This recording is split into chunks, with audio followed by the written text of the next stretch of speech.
prophétie du grand monarque, réalisation imminente.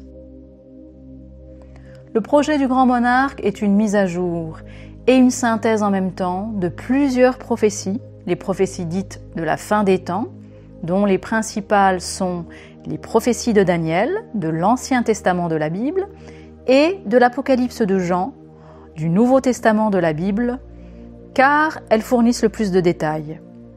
Ces prophéties, c'est une tribulation de 7 ans pour l'humanité, une tribulation violente, avec la destruction de la nature et des animaux, par le règne de l'Antéchrist et de ses entités démoniaques.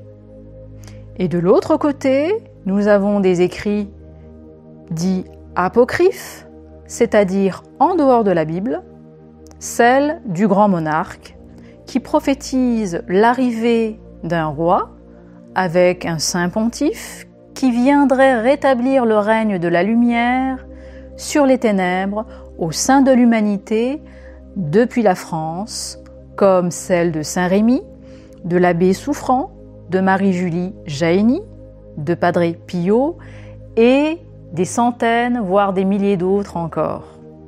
Aujourd'hui, nous vivons une situation très particulière, car la plupart des experts en eschatologie, en prophétie, sont dépassés, car le calendrier prophétique est dépassé.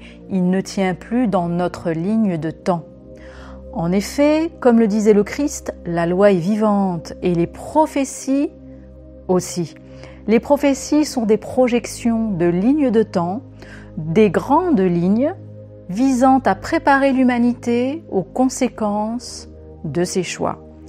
Les prophéties de fin des temps sont dépassées et les prophéties du grand monarque viennent les supplanter, fusionner, en faisant intervenir le libre arbitre, avec une humanité qui décide de reprendre son destin en main, avec et en accord avec le Très-Haut, Dieu et les forces célestes, les forces divines.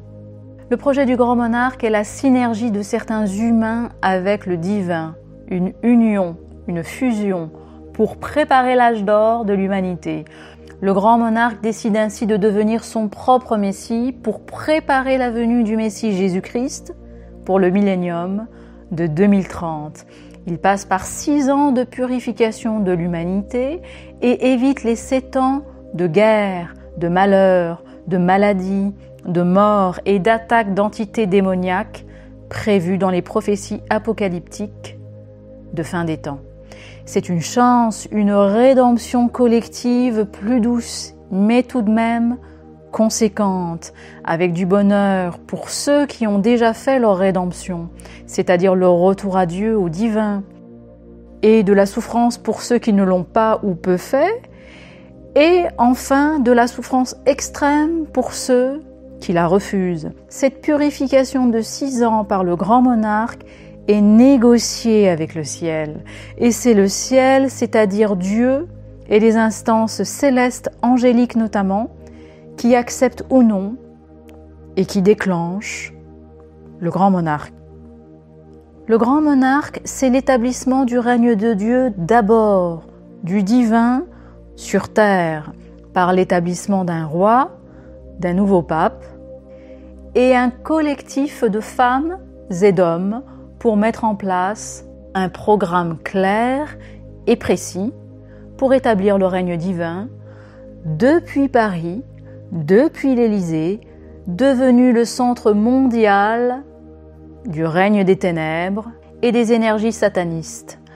Paris, le réceptacle de l'énergie cosmique pour l'humanité. Ce programme est lui aussi négocié, travaillé avec le ciel.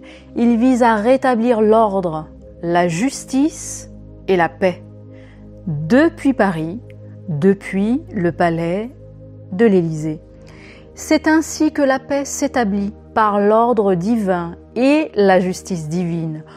Tous les sujets et les domaines de la vie sont traités en tenant compte de l'histoire de la France et de son héritage, notamment son héritage royal avec une lignée qui a fait sa rédemption, la lignée des Bourbons par Louis XVI, qui est aujourd'hui Louis-Alphonse de Bourbon, Louis XX, et toujours en accord avec le ciel, pour mettre fin à la domination des ténèbres dont le représentant est le chef mondial et le gouvernement français.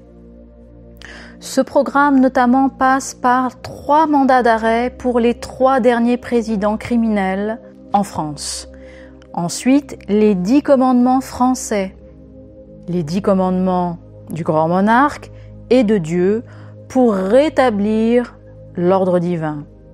Ensuite, des mesures économiques et sociales, une hiérarchie sociale pour une harmonie dans la société.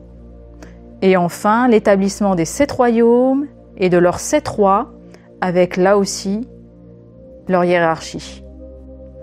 Aujourd'hui, tous les acteurs du grand monarque sont prêts, même s'il subsiste encore beaucoup de doutes et de confusion.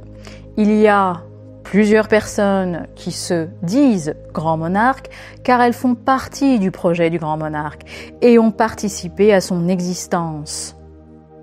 Personne ne sera laissé sur la touche car dans l'ordre divin, chacun a une place précise et déterminante pour le collectif. Aujourd'hui, la situation internationale est explosive avec Israël et Palestine, dont les dégâts sont sans précédent, et la guerre entre l'Ukraine et la Russie au bord d'une guerre mondiale thermonucléaire qui pourrait être destructrice pour l'humanité, la terre et les animaux. Le travail entre les humains et Dieu est intense en ce moment. Le collectif du grand monarque travaille pour hâter la libération de l'humanité. Dans le collectif du grand monarque, chacun a une part de vérité et est un maillon de la chaîne du grand monarque. Alors restons unis, vigilants et conscients en étroite collaboration avec le ciel qui va nous envoyer des signes très bientôt. Car tout est réorganisé aujourd'hui au niveau cosmoplanétaire depuis Paris pour libérer la France et le monde de la domination des ténèbres par le projet du grand monarque.